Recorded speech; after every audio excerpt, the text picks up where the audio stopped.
Salve, salve pessoal que nos acompanha aqui nas redes sociais da escola ou no meu canal do YouTube. Sejam muito bem-vindos a essa sessão que a gente inaugura de nomenclaturas inusitadas, que são cobradas ou com potencial de serem cobradas em prova para o seu concurso, especificamente na área criminal, a área do direito penal, processual penal e também da execução penal e até mesmo criminologia. O tema de hoje não menospreze justamente pelo caráter inusitado da nomenclatura, exceção de Romeu e Julieta. E aí você pode se perguntar, Pedro, é claro que isso não vai ser cobrado em prova. Já foi cobrado em prova pelo menos 2 vezes, especificamente na recente prova realizada do Ministério Público, salvo engano, de Roraima, na prova da segunda fase. E você precisa saber o que é exceção de Romeu e Julieta e especificamente a sua aplicação ou não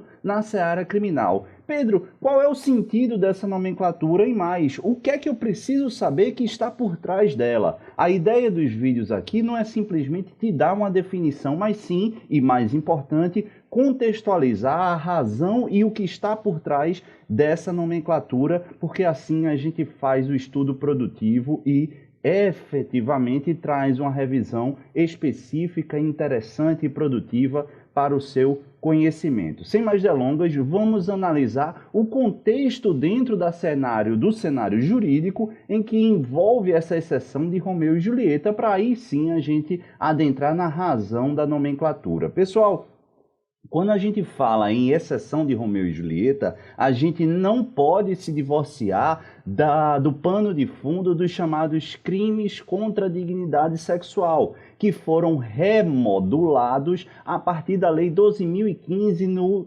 ano de 2009, e especificamente a partir de um novel tipo penal encartado pela Lei 12.015 dentro do rol de crimes do Código Penal brasileiro. Estou falando justamente do artigo 217-A, que tipifica a conduta do estupro de vulnerável. O estupro de vulnerável, trazido mais uma vez no artigo 217-A, ele pode ser definido especificamente na linha do que traz o caput do referido dispositivo. Lê comigo na tela, diz o artigo 217-A, caput, que ter conjunção carnal ou praticar outro ato libidinoso com menor de 14 anos é considerado estupro de vulnerável. Aos parágrafos, há a continuidade do tipo, lá ampliando a ideia, claro, de estupro de vulnerável, mas para o que nos interessa, vamos utilizar apenas a definição do caput. E pelo caput, aparentemente, o legislador faz uma opção bastante clara e objetiva acerca de uma antiga controvérsia doutrinária e também jurisprudencial, justamente se é ou não possível a manutenção de uma relação sexual com menor de 14 anos que não se enquadraria no conceito de estupro. A opção do legislador ela é bem clara, por quê? Porque pela literalidade do dispositivo, se você mantiver relação sexual com alguém menor de 14 anos, não tem margem para tolerância. Você incorrerá no tipo do artigo 217-A caput, ou seja, você cometerá estupro de vulnerável. A gente já observou que antes havia uma controvérsia doutrinária e até mesmo jurisprudencial em sede do Supremo Tribunal Federal e do próprio STJ. Por quê? Porque essa linha doutrinária e essa linha jurisprudencial que advogava em sentido contrário entendia que essa prática não deveria ser absoluta, ou seja, não era possível, ou melhor colocando, era possível, ainda que excepcionalmente, em uma relação consensual, em uma relação que houvesse já um estabelecimento, uma relação de namoro e com a diferença de idade e uma relação sexual consensual, que aquela conduta, não obstante uma das partes envolvidas fosse menor de 14 anos, que aquilo ali não se configurasse estupro ou estupro de vulnerável. Como a gente já observou, aparentemente esse artigo 217-A rompe com essa concepção.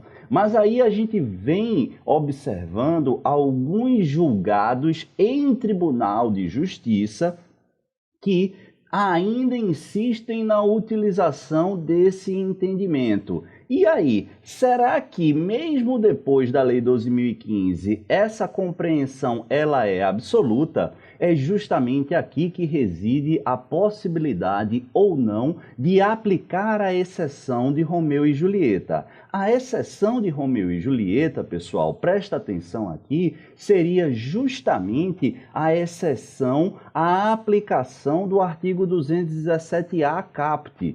Imagine aqui uma relação de alguém que tenha 18 anos e um homem e a sua namorada já de 2 anos, ela tem 13 anos.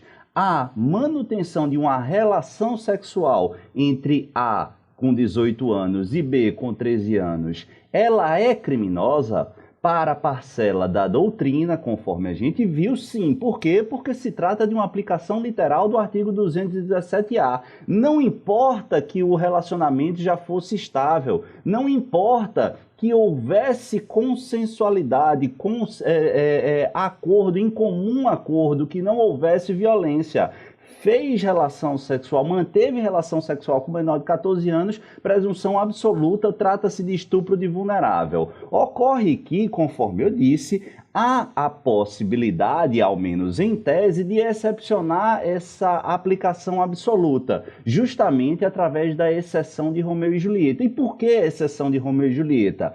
Claro que você conhece a obra de William Shakespeare, mesmo que não tenha lido ou visto o filme, enfim, que justamente foi escrita no século XVI e que se passa num contexto lá da cidade situada em Verona, e que 2 jovens, Romeu e Julieta, mantêm um romance aí a despeito do conflito entre as suas famílias e a desaprovação. Mas o que é que acontece? Acontece que Julieta, na obra do William Shakespeare, é uma jovem de 13 anos. E a doutrina toma isso de empréstimo para dizer, olha, se até mesmo uma jovem como Julieta na literatura manteve uma relação de amor com Romeu, é claro que seria possível uma relação de amor, uma relação sexual permeada por amor, não necessariamente deveria ser enquadrada como estupro de vulnerável. Percebem a ideia? Ah, Pedro, eu não concordo. Beleza, mas cai no seu concurso. Eu não quero que você concorde, eu também não concordo com isso. Eu quero que você entenda. Compreendida a exceção de Romeu e Julieta, compreendida a sua lógica, essa ideia de relacionamento entre jovens,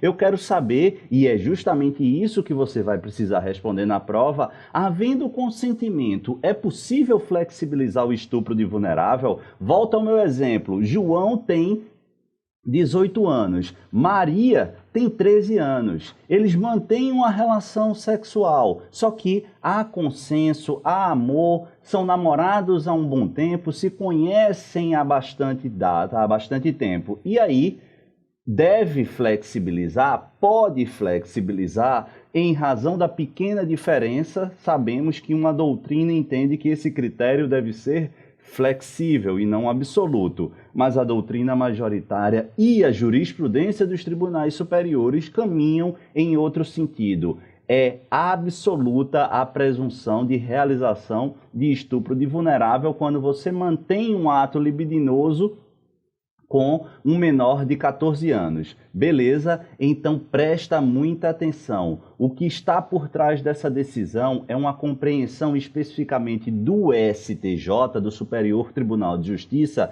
na seguinte ideia: amadurecemos no nosso sistema constitucional e legal a concepção de política criminal e políticas educativas, inclusive na seara normativa, no sentido de compreender a imprescindibilidade de proteção da parcela infanto-juvenil da nossa população. especificamente na questão de saúde, desenvolvimento sexual e proteção.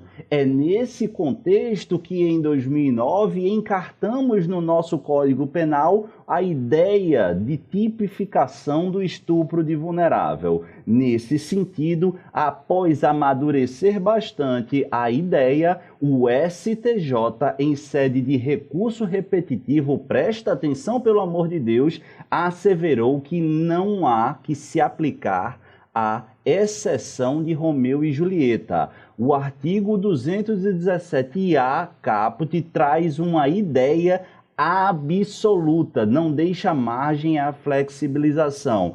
Muita atenção na tese firmada no recurso especial 1.480.881 da lavra da terceira sessão do STJ, a sessão que reúne as duas turmas criminais, oriundos lá do Piauí, que firmou essa tese para você tatuar no braço. Vamos concluir bonito aqui? Para a caracterização do estupro de vulnerável previsto no artigo 217-A do Código Penal, caput, basta que o agente tenha conjunção carnal ou pratique qualquer ato libidinoso com pessoa menor de 14 anos. Presta atenção aqui, o consentimento da vítima, sua eventual experiência sexual anterior ou a existência de relacionamento amoroso, olha aqui Romeu e Julieta, entre o agente e a vítima, não afastam a ocorrência do crime. De maneira bem objetiva para sua prova de primeira fase, não se admite, de acordo com a jurisprudência pacífica do STJ,